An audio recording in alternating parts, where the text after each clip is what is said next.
Olá pessoal, bem-vindo e bem-vinda ao canal Amu Invest. QAGR11, vale a pena? Venha saber.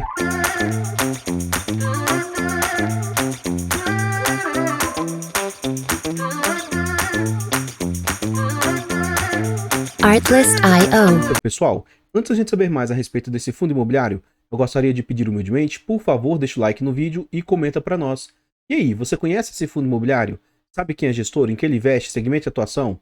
Comenta aí que seu comentário é muito importante para o crescimento e desenvolvimento do canal. Compartilhe o vídeo com as pessoas que você conhece, nos ajude a levar conhecimento e educação financeira a mais pessoas. Like, comentário e compartilhamento é de graça, não custa nada, vocês vão nos ajudar imensamente. Chegamos aí aos nossos 10 mil inscritos, já passamos de 11.300 agora e pretendemos continuar crescendo. Nosso objetivo é chegar aos 12 mil, 15 mil e quem sabe 50 mil inscritos. Quer nos ajudar? Se inscreva no canal e ative o sino. Temos também a opção de membro. Tornando-se membro, além de nos ajudar, você passa a ter acesso a alguns benefícios. Você tem acesso antecipado a vídeos, participa do grupo fechado do Telegram e principalmente tem preferência quando pede um vídeo aqui no canal. Desde já agradeço imensamente a todos vocês que colaboram. Eu iniciei os estudos aí para a certificação CEA. Com essa certificação, a gente se torna um profissional do mercado e pode inclusive fazer indicação de ativos. Quer nos ajudar nessa nossa empreitada? Faça-nos uma doação para o Pix do canal de qualquer valor, amuinvest@gmail.com, desde já agradeço imensamente. Esse vídeo foi uma sugestão aí do Top Master Unique. Ele falou assim: Amu, fiz uma humilde doação de R$3 faz um tempo atrás aí, e ele queria que eu falasse do QAGR. Eu ia tentar trazer o vídeo antes, só que ele pediu que também esperasse sair o último relatório. Aí ele falou, assim que possível, sem pressa, poderia fazer uma atualização do QAGR? Então tá aqui já com o relatório que saiu assim, acho que ele saiu ontem ou antes de ontem. Eu tenho um canal secundário, Amu Dicas, que a gente está tentando monetizar. O nosso objetivo é chegar a 1000 inscritos. Estamos bem firmes aí na caminhada. Acredito que vamos conseguir chegar a 1000 inscritos nele lá. Esse fundo imobiliário, ele é um fundo imobiliário do setor agro. Não é um FIAGRO. Ele é um fundo imobiliário do setor agro. Ele foi lançado ali em novembro de 2019. É um fundo de base 100. Quasar é a gestora Mandato Renda. E ele tem uma liquidez ali baixa para mediana, mas uma liquidez aí até aceitável para pequenos e médios investidores. Ele está negociando em média 318 mil por dia. No site dos usuários dou nota 3 de 5. Ele faz parte do IFIX, note que ele é um fundo imobiliário novamente. Faz parte com 0,22. Ele conta ali com pouco mais de 5 milhões de cotas. Em termos de PVP, ele está sendo negociado a um PVP de 0,83, o que significa para o fundo 17% de desconto. Então, atualmente, o patrimônio do fundo é de 281 milhões e o mercado está aceitando pagar ali 232 milhões. Ou seja, esse é um fundo que houve uma particularidade com ele. Ele é um fundo de base 100, mas atualmente o patrimônio do fundo só vale R$55. Nossa, amor, esse fundo caiu tanto, ele depreciou. O que foi que houve? Houve uma amortização do principal.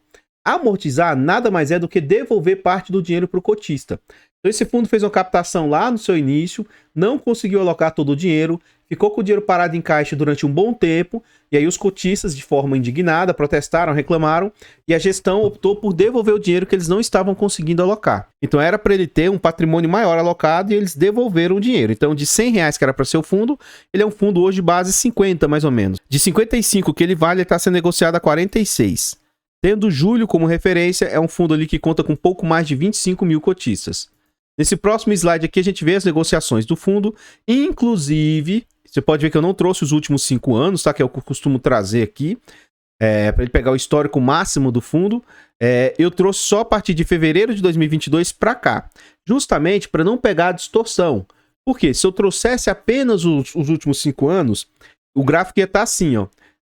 Uma queda muito grande, e aí toda essa oscilação que a gente vê aqui agora, ela quase não estaria representada no gráfico, porque frente aos R$100, essas oscilações aqui são mínimas. Como é frente ao próprio patrimônio já mais atual, aí as oscilações são um pouco maiores. Então, assim, caso você tenha interesse, veja em qualquer site que tem gráfico aí e veja o histórico do fundo antes de fevereiro de 2022. Atualmente esse fundo está sendo negociado a 46, a mínima do fundo foi 45 e a máxima dele foi 51, isso no último ano. Então vamos traçar aqui o patamar de mais ou menos R$50. E aí a gente vê que o fundo vem passando por dificuldade. Ontem me fizeram uma pergunta que ela é recorrente. Um membro do canal questionou lá no Telegram. Pessoal, vocês estão sabendo por que tal fundo, o que aconteceu com tal fundo?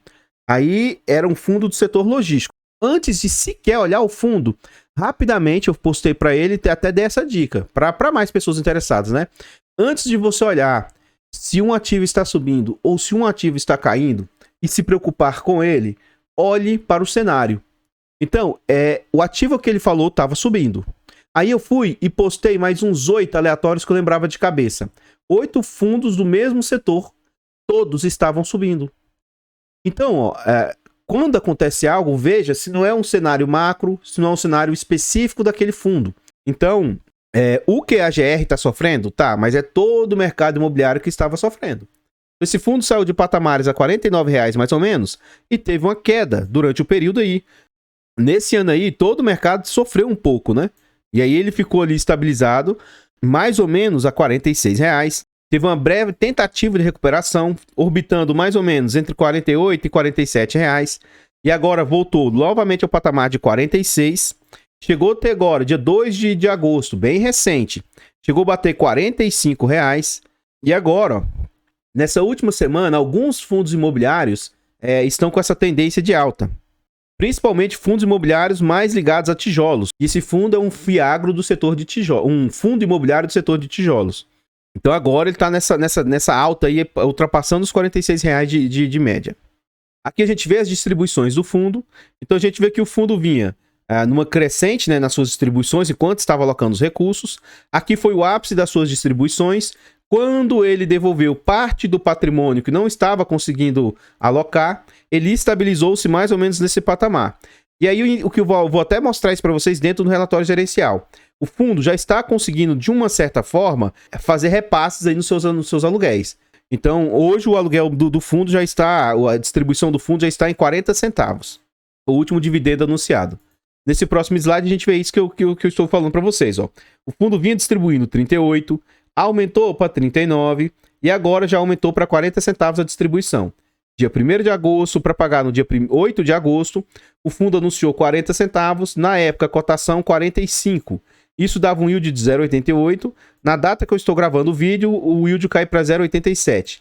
E esse fundo vem com 10,06% de yield acumulado, o que para um fundo de tijolo, né, é um yield aceitável, um yield muito bom. Aqui a gente vê que apenas 4 institucionais possuem posição no fundo, com destaque para o CPTS, que tem 11% da posição, além do CPFF, que é o FOF deles, com mais 1,5%. Então, só o CPTS tem mais de 12,5%. O MGFF também tem mais 11% da posição. E o CAFOF aí com 0,5%. Aqui a gente já está dentro do relatório gerencial. E aqui o gestor vem se comunicar, dizer como é que foram os andamentos aí. Ó. Então, em julho, o fundo distribuiu 40 centavos para pagar no dia 8 de agosto. Aqui ele fala o que isso representa, né? Nesse mês, os contratos ativos de MG/GO locados a BRF, os ativos lá em Minas e Goiás localizados a BRF, completaram mais um ano de aniversário, reajustando os valores dos aluguéis em 11,89% devido ao IPCA acumulado nos últimos 12 meses. Então eles conseguiram fazer o repasse dos aluguéis aí. Importante destacar que com os novos aluguéis deverão compor o resultado do mês de setembro em razão da dinâmica que comentamos na página 8. Então vai estar lá dentro explicando sobre isso aí. Com isso, a carteira do QAGR conclui o mês de julho com cap rate de 10,22. Ainda nesse ano ocorrerá o reajuste do aluguel de Paranaguá, previsto para o mês de outubro, encerrando assim o ciclo de reajustes de 2022.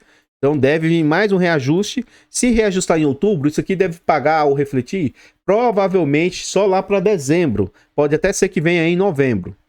Aqui a gente vê a composição do portfólio do fundo. É um fundo que, inicialmente, se você olhar apenas para essa imagem aqui, é um fundo com muita diversificação.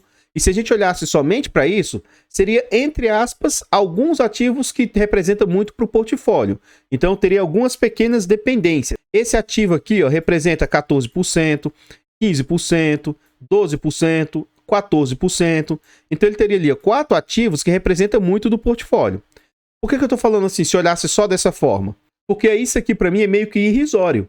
O fundo, ele tem altíssima dependência de apenas 2 inquilinos. A gente vai ver já que o fundo tem apenas dependência da BRF e da Bela Agrícola. Então, esse é, para mim, o ponto mais fraco do fundo. A dependência a 2 únicos devedores, tá? 2 únicos inquilinos. Mas, o que que acontece? Ó, no portfólio do fundo, tem mais de 80 silos, tem armazéns também, tem centro de distribuição. Então, tudo são tijolos propriamente ditos, são aqueles silos de armazenagem e tal. Então, é um fundo de tijolo do setor agro, propriamente dito. Então, o portfólio é composto 88% dele, centro de recebimento de grãos, e 12% do portfólio é centro de distribuição. Um é para receber e o outro é para distribuir. Os contratos do fundo são 100% atípicos, e aqui também está o segundo ponto, entre aspas, de atenção do fundo. Como é um cenário novo, por exemplo, fundos do setor logístico, já dá para saber que eles tendem a ser resilientes na troca de inquilino. Se estiverem numa boa região, eles conseguem trocar. Fundos de lajes, apesar de estar sofrendo agora, tem-se uma noção de como que funciona o mercado de lajes. Dá para ter uma certa noção. Fundos de shopping, assim por diante. Agora, fundos do setor agro, e nesse formato aqui, que fez locação comprou silos para alugar, como que vai acontecer quando finalizar esses contratos? Será que se esses inquilinos deixarem os imóveis, vai conseguir recompor os imóveis com facilidade? Será que vai conseguir ter outros inquilinos? Então, essa é a dúvida do setor. Eu, não sou um especialista da área, acredito que não haveria dificuldade de trocar os inquilinos. Porque eu acho, assim, pelo que eu vejo, eu moro numa região próxima a Brasília, mas uma região de interior. E aqui tem muito agronegócio. E o que se ouve falar é que está faltando silos, por exemplo. Na verdade, o Brasil precisaria de uma capacidade muito maior do que ela tem hoje. Entendeu? Então, eu acho que, da minha visão, tá? Apesar da gente ter incerteza e não saber como isso vai se comportar na prática, eu vejo que quando acabar esse contrato atípico, caso os inquilinos desejem sair do imóvel, o fundo não vai ter dificuldade de recompor. Para mim, eu gostaria que a gestão... talvez ela não tenha mais essa confiança do mercado, né? Mas eu gostaria que a gestão ampliasse o seu patrimônio, o seu portfólio, para mais ativos, para não ficar na dependência apenas desses inquilinos aí. Mas vamos ver se futuramente o fundo consegue alguma captação. Como eu disse, ele está meio queimado no mercado por causa dessa... não conseguiu alocar os recursos que ele tinha captado. 36% dos inquilinos aí, ó, fazem revenda de insumos e 64% são de agroindústria. Não vence nada por agora, ó. Até o ciclo aqui quadriênio, né, do ano 2020 2024 não vence nada. No próximo quadriênio, entre 2025 e 2029, vai vencer aí 36% dos contratos. Então já está começando a chegar próximo, né? Esse ciclo aqui, ó, já passamos 20, 21, já estamos em 2022 e 24 está chegando. Aí a partir de 2025 temos que ter um ponto de atenção aí. Entre 2030 e 34 vence mais 48% e a partir de 2034 vence mais 16%. Aqui é um ponto que eu queria falar para vocês sobre, por enquanto, né, enquanto está nesses contratos atípicos, o fundo vem conseguindo fazer o repasse. Como eu já havia antecipado, ó, Bela Agrícola, BRF. Esse imóvel de açaí aqui, ó, ele tem a capacidade de 41 toneladas, por exemplo.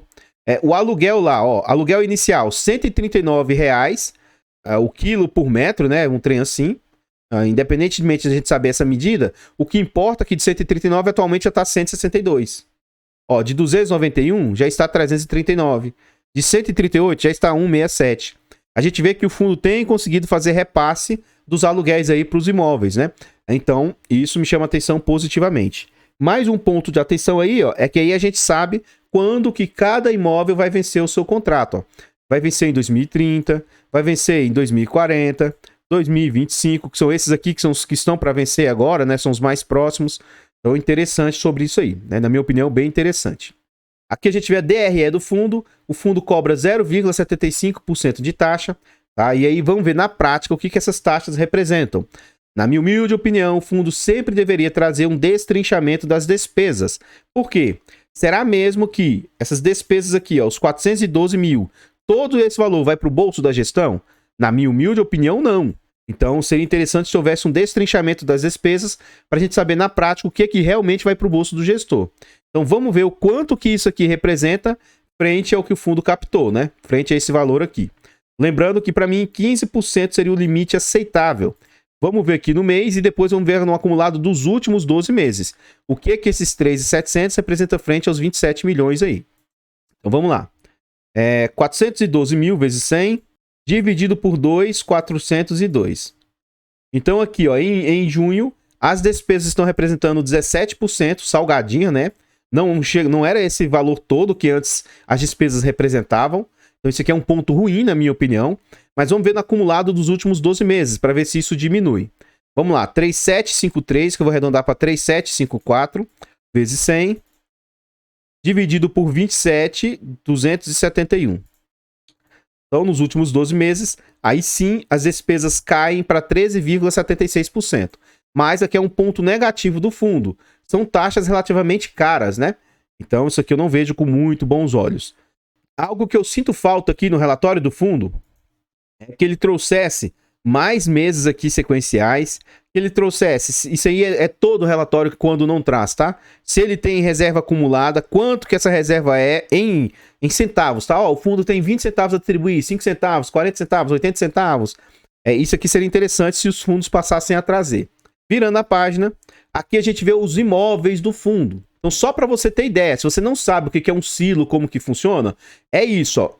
Nesse imóvel aqui, inclusive o SNAG, o do Suno que eles lançaram de Fiagro, não é um fundo imobiliário, é um Fiagro lá eles vão fazer parte do fundo, não vai ser somente de dívida. Parte do fundo vai ser mais ou menos nesse sistema aqui, ó. Eles não compraram a fazenda. Pode ver que ele não comprou a fazenda, mas ele comprou essa área aqui, onde tem os armazéns. Então, essa área aqui, sim, essa área é do fundo. É o imóvel. Às vezes eles compram só os silos, a terra não, mas só a parte que está em cima da terra. E às vezes eles compram a terra também. Tá? Então essa unidade é composta por 2 silos, 6 silos aqui, 2 balanças, 2 tombadores e tal. Tá? E a área do terreno, a área construída. Então sim, aparentemente o terreno faz parte, tá bom? Para ter certeza absoluta, eu recomendo que vocês entrem em contato com a gestão e vejam se o terreno também faz parte do negócio. Então aqui novamente, ó. A imagem dos imóveis, né? Então são esses depósitos aqui, ó, onde colocam as sementes, os grãos dentro, tá? Então esse é o case do fundo. E isso aqui, gente, tem uma demanda muito grande no Brasil. O Brasil é uma área agrícola gigantesca, tá? E os grandes, as grandes fazendas, os grandes produtores, eles têm condição de ter os seus silos. Mas os pequenos e médios, às vezes, não têm. Então esse pessoal também tem uma demanda aí por esse tipo de armazenamento, entendeu? Até os grandes também têm necessidade e às vezes não tem como captar recurso para fazer. Então hoje os fiagros vêm para tentar suprir demanda por esse tipo de necessidade de ativos aí, né? Continuando aqui, a gente vê os demais imóveis, eu não vou falar um por um, mas dá para você ter uma noção do que é um silo, como é que funciona, onde que fica, né? E por fim aqui a gente vê o resto dos imóveis aí. Então, pessoal, o que eu tinha para trazer a respeito do que é a AGR são somente essas informações. Por favor, vá lá no nosso canal secundário, Amudicas, e se inscreva. Ajude-nos a chegar a 1000 inscritos lá e monetizar o canal. Muito obrigado a todos vocês que atendem o chamado. O link do canal vai estar aí no comentário fixado. Nesse vídeo aqui, deixa o like, comenta e compartilha. E diz para nós, o que você achou desse fundo imobiliário? Na minha humilde opinião, por ser um fundo de tijolo do setor agro, é um fundo que me chama atenção positivamente. Tem os pontos fracos que eu tentei trazer no vídeo, alta dependência de inquilinos, e a gente não sabe como que na prática vai se comportar o mercado futuro. Então isso é um ponto que tem que ter atenção. Se lá na frente, quando vencer esses contratos, se até lá o fundo não conseguir fazer novas captações, expandir a sua base de clientes, isso é um ponto que me chama atenção, como que vai se comportar quando vencer esses contratos, e essa alta, mesmo que ele renove, tá? Essa alta dependência a um único inquilino, apenas poucos inquilinos, isso me chama atenção muito negativamente. Eu não acho isso algo interessante. Tenho esse fundo no portfólio da carteira do canal, não tenho na minha carteira fechada, tá? E não pretendo ter na minha carteira fechada. Eu estou satisfeito com as novas opções de investimento dos fiagros aí que tem no mercado. Mas eu acho interessante. Eu acho assim, provavelmente não deve surgir mais fundo imobiliário do setor agro. Eu não acredito mais que sejam lançados fundos imobiliários do setor agro. Então, já que estão saindo fiagros, eu gostaria de ver fiagros com a tese desse fundo aqui. Fiagros também do setor de papel, de tijolos, comprando imóveis propriamente dito, sabe? Então, mesmo que eles entreguem um valor menor, mas é uma forma de diversificar num segmento aí de, entre aspas, né, de tijolo, né? Enfim, esse meu ponto de vista, de eu ter numa carteira não ter na outra, esse meu ponto de vista a respeito do fundo, não significa indicação de compra, venda ou manutenção do ativo. Por favor, compartilhe o vídeo. Por favor, se inscreva no canal e ajude-nos a chegar a 15 mil, 20 mil, 50 mil inscritos. Torne-se membro do canal a partir de 10 centavos por dia. Além de ajudar, você ainda tem benefícios pelo canal. Se você quiser ajudar a tirar a certificação CEA, ou se você quiser fazer uma doação para a carteira pública do canal, faça-nos uma doação aí para o Pix, amuinvest@gmail.com. Topmaster, tá aí o vídeo que você solicitou. Espero que tenha ficado agradável aí, que tenha agregado algum conhecimento, que tenha ajudado de alguma forma. Eu vou ficando por aqui e eu espero encontrá-los nos próximos vídeos. Fiquem todos com Deus, tenham um bom dia, uma boa tarde e fui!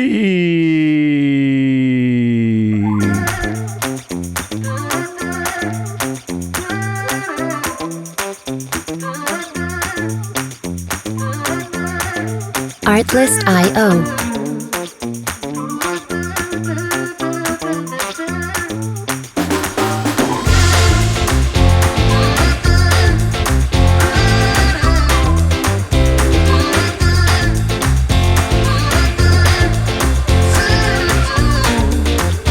Music licensing reimagined.